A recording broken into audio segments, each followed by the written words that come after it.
মাছলি বাজার একটা উল্লেখযোগ্য বাজার। এই বাজারটা বলা চলে যে আমাদের এই অঞ্চলে বিশেষ করে মনু, ছৈল্যাংটা, করমছড়া, ড্যামছড়া, কচুছড়া, ছামনু সহ একেবারে কুমারঘাট অঞ্চল থেকে শুরু করে আমবাসা, এই সমগ্র অঞ্চলের মধ্যে একটা প্রসিদ্ধতম বাজার, প্রাচীন বাজার। এখানে জাতি উপজাতি উভয় অংশের মানুষ, ক্রেতা বিক্রেতা, তাদের মেলবন্ধন। এই সময়ে আমরা এই কর্মসূচি নিয়ে যখন আসন্ন এডিসি নির্বাচনের 4 প্রার্থীকে সামনে রেখে আমাদের প্রচার কর্মসূচি আজকে ছিল, আমরা বাজারে একটা মিছিল করি। বাজারের সমস্ত উপস্থিত যত নির্বাচক মণ্ডলী, তাদের আমরা এই প্রার্থীর সম্পর্কে পরিচিতি এবং তাদের সপক্ষে ভোট প্রদানের জন্য আমরা ভোট ভিক্ষা প্রার্থনা করে এখানে এসে সমবেত হয়ে একটা পথসভা আমরা সেখানে সংগঠিত করেছি।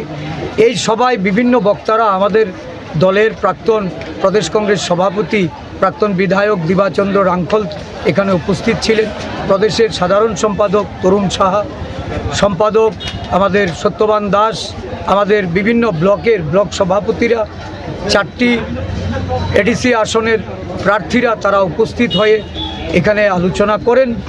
মূলত এই এডিসি নির্বাচন আদিবাসীদের কাছে একটা অগ্নি পরীক্ষা, কারণ সরকারে একযোগে শরিক দল হিসাবে 3টি দল শাসন ক্ষমতায় থেকে তারা সরকার একসাথে তারা পরিচালনা করছে, একই অঙ্গে বহুরূপ।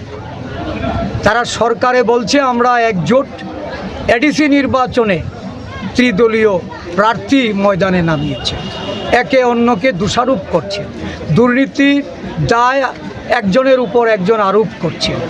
এবং আদিবাসী জনগণকে আমাদের বলার আর এখানে প্রয়োজন হচ্ছে না যে কারা এখানে আদিবাসী স্বার্থের বিরুদ্ধে লড়াই করেছে, কারা আদিবাসী অর্থকে ভোগ বিলাসিতায় খরচ করেছে, কারা দুর্নীতিগ্রস্ত প্রশাসন চালিয়ে এখানে জমির মালিক হয়েছে, টাকার মালিক হয়েছে, ব্যাংক ব্যালেন্স বৃদ্ধি করেছে, গাড়ি বড় গাড়ি চড়ছে।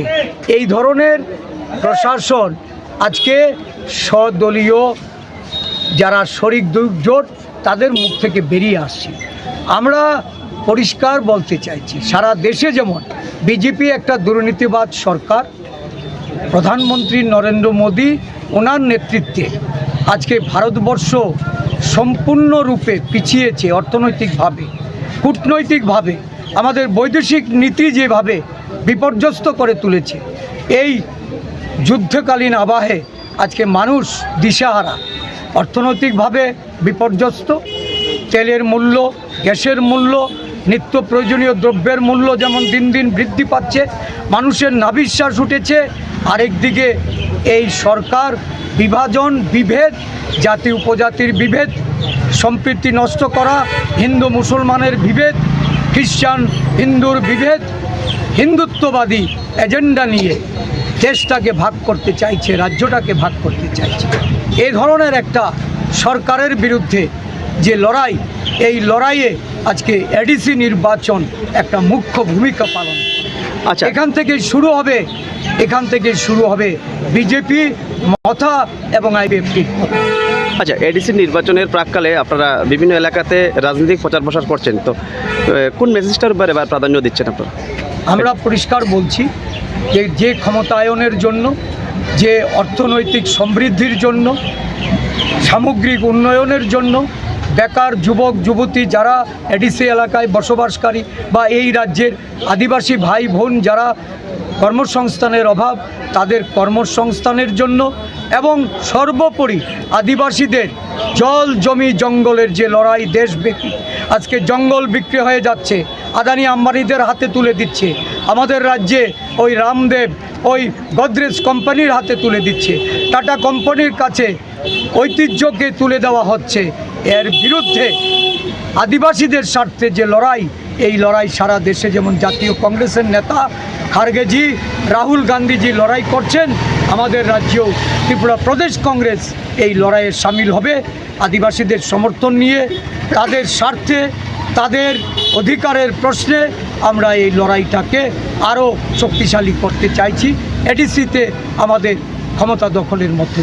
আচ্ছা, আমরা বিগত দিনে দেখেছি বিজেপি, আইপিএফটি এবং ত্রিপুরা মাতার হয়ে যারা একে অপরের সঙ্গে মিতালি করে চলেছেন, এবার তারা অপর করে প্রার্থী দিয়েছেন, তো তাদের উদ্দেশ্যে কি মেসেজ দিয়ে যাবেন?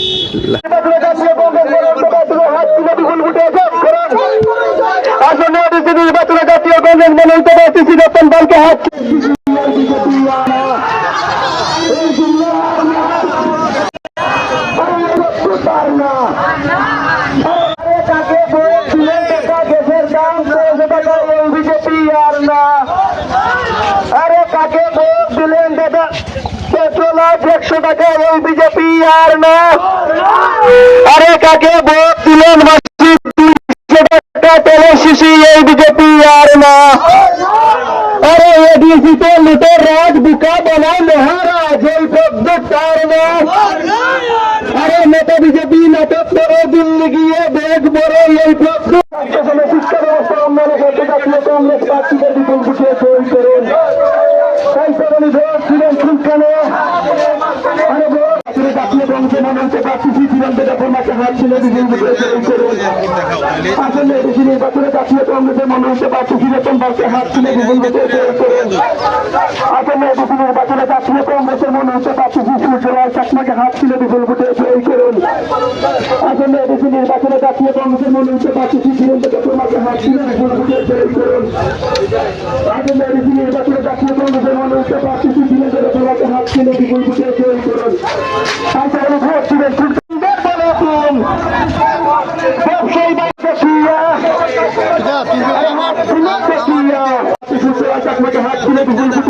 মাছলি বাজার একটা উল্লেখযোগ্য বাজার। এই বাজারটা বলা চলে যে আমাদের এই অঞ্চলে বিশেষ করে মনু, ছৈল্যাংটা, করমছড়া, ড্যামছড়া, কচুছড়া, ছামনু সহ একেবারে কুমারঘাট অঞ্চল থেকে শুরু করে আমবাসা, এই সমগ্র অঞ্চলের মধ্যে একটা প্রসিদ্ধতম বাজার, প্রাচীন বাজার। এখানে জাতি উপজাতি উভয় অংশের মানুষ, ক্রেতা বিক্রেতা, তাদের মেলবন্ধন। এই সময়ে